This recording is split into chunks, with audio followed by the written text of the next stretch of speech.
Hello everyone, this is Nico at Charlie's Electric Bike, and we are doing this video for SSF. So I own an automotive repair shop that my dad started back in 1978, Charlie's Foreign Car, and then we just got into electric bikes. SSF got an opportunity through BOSCH to raffle a BOSCH bike.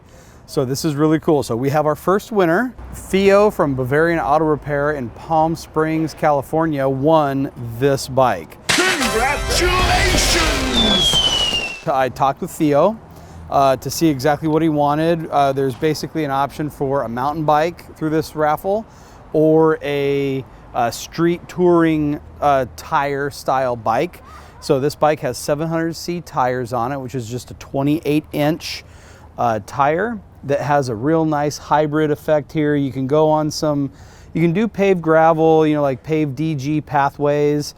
It's really meant for the road. It's not a mountain bike, but that's not what Theo wants. This bike has the BOSCH motor, the Performance Line motor. Let's start with retrieving the key for the battery and also showing where this cafe lock goes.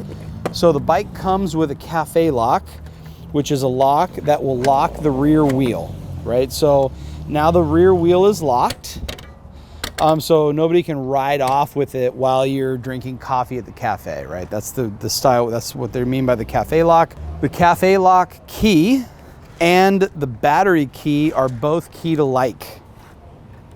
So we insert this is the battery right here. And so to remove the battery, we give the key a half turn.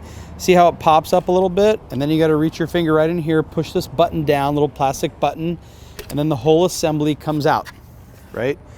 So this is a 500 watt hour battery.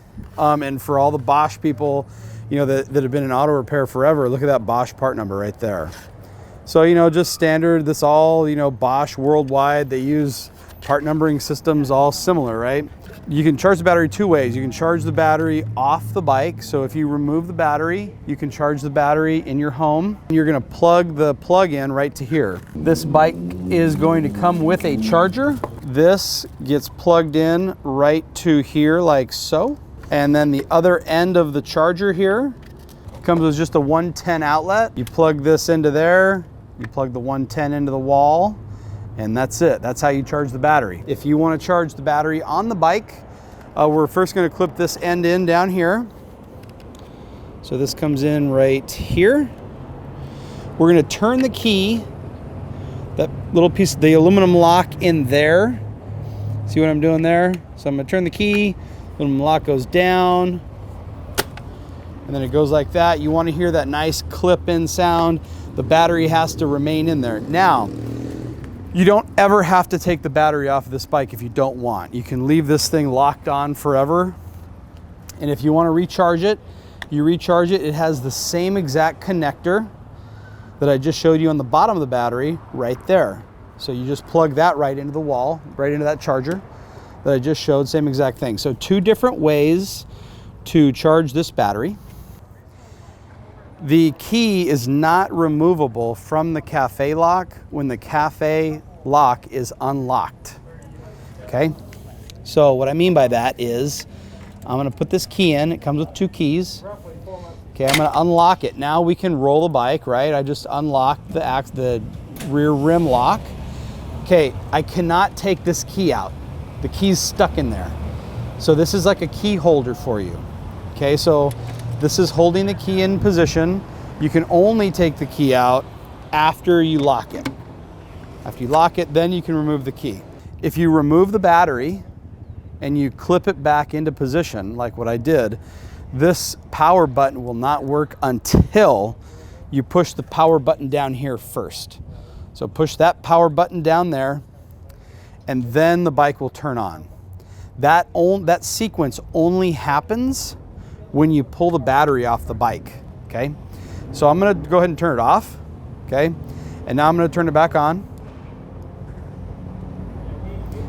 So now it's back on. So this is where we start. The bike's going 0 miles an hour. The power multiplier is off right now. The battery has 3 cells charged. When we ship these bikes, they only want them at less than 70%. So Theo, we are going to leave the charge at this rate when you get it to your destination. Just plug it in. It'll probably take about an hour, hour and a half. It'll be fully charged after that. The e-bike system is powered off. So right now it's just a regular bike. You can pedal it just like a regular bike. It's just a heavy regular bike, right? It's like 50 pounds or so. So when we want to activate the e-bike system, we're going to push plus once from the off. And now we are in Eco. What Eco is going to give you is Eco is going to take the torque applied into the crankshaft pedal of the bike. So as you're applying power, it's going to support you with 55% additional power. So we're in Eco now. I just advanced to Tour. When you advance to Tour, it is going to now apply 120% of your torque. Advance once more to Sport. It is now going to go to 200%. We advance to Turbo, and it's going to go to 300%. With this screen right here, there's a couple other features. We're going to push and hold minus, and it's going to show us our trip meter. We're going to push and hold minus again. It's going to show us our total distance. We push and hold minus again. It's going to show us our range. It's not going to show us the range until there's been some mileage put on it. It doesn't know how heavy the rider is, or how far, how big a hill it's climbing. Doesn't know if it's in turbo or not. So all that will fluctuate, just like a car's gas mileage will fluctuate. So if you go floor a gasoline-powered vehicle all the time, your average fuel mileage is going to go down, and then the range is going to fall way down. So same thing with an e-bike. Push and hold minus again once more. It's going to bring us back to the off screen, and this is the screen that allows us to flip through our Eco, Sport, Tour, and Turbo. If you push and hold plus, that's what turns our headlight on and off. Let's get that turned on. So if I push and hold the plus, it's going to turn the headlight on, LED powered headlight, and an LED powered rear tail light. Those I have always turned on. So what we can do is, now that I've got it turned on, let's just see if I can make it just stay like that all the time. So if I turn the bike off, it powers our lights off, right? I turn the bike back on, and it remembers that the headlight was on last, and it automatically turns the light on, right? So that light, so I always keep them in, headlights and tail lights on all the time. It's much safer while you're riding.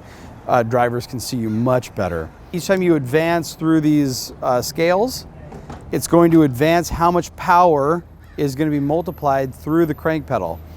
The BOSCH system is by far the superior product of all the e-bikes. There's no BOSCH bike in the world. They've taken a worldwide initiative.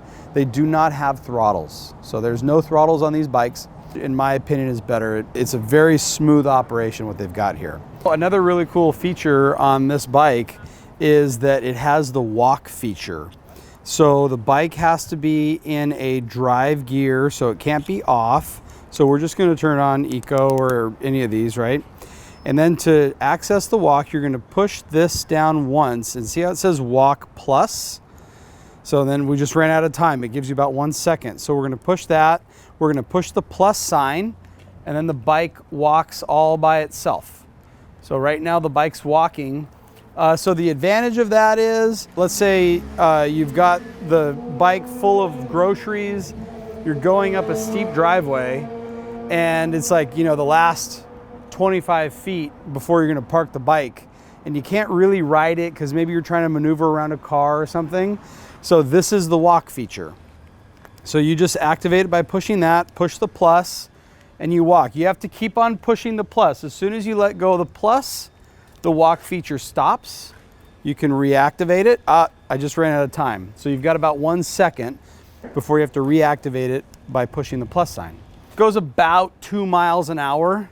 It'll do it uphill and everything. To the rest of the controls, this bike has a rear derailleur. It has a rear shifter only. It's either a 9 or a 10 speed. It does not have a front shifter, so just one shifter in the back. It does come with a bell, and it does come with an operating headlight here. So this Comes equipped with Shimano hydraulic disc brakes. The brakes on this thing are awesome. They're hydraulic discs, so when you need to stop, it just stops. There's an adjustment here that will change the position of this bar right here. There's an adjustment up here that will also change the position of this bar right here. There is a front suspension. You can see that front fork is operating. It's not dampened or anything. What that thing is doing is it's just taking all the small little bumps and vibrations out and makes it much more comfortable to ride. This bike has full fenders, so really nice. You can ride, you can go through some rain puddles or whatever, and it won't get your clothing all nasty and wet with a bunch of dirt and grime. Okay, so this bike also comes with a rear rack. This is a custom fit rear rack just for the Gazelle, and they've got a really cool little feature here. It's like a bungee cord that's built in, so you can go and get whatever you want, and then you can just bungee cord your stuff down, and it just holds it down just like that. The kickstand is in the back, right? So we want to do the kickstand. Say you ride in forward through a hallway and you stop at your house, and then you want to push it backwards down the hallway. You can't do that on a center kickstand bike because the pedals will go backward and then they'll hit the kickstand, then they'll bind the kickstand up. With this setup, you could go backwards, and of course the pedals aren't ever going to contact the kickstand, so this is a much better way to kickstand a bicycle. Moving on to the back, Shimano hydraulic disc brakes again in the front and rear of this bike. It has a Shimano Dior XT derailleur system. This is just a chain guide. It has one front sprocket up here. The motor is down in here, so it's multiplying. This is where all the magic happens with the multiplication of the torque for how much pedal effort you're putting into the crank. All right, Theo, so here is your bike. It's a very nice bike. If you have any questions, give me a call. You know how to get a hold of me. This bike only needs to be ridden now, so have fun.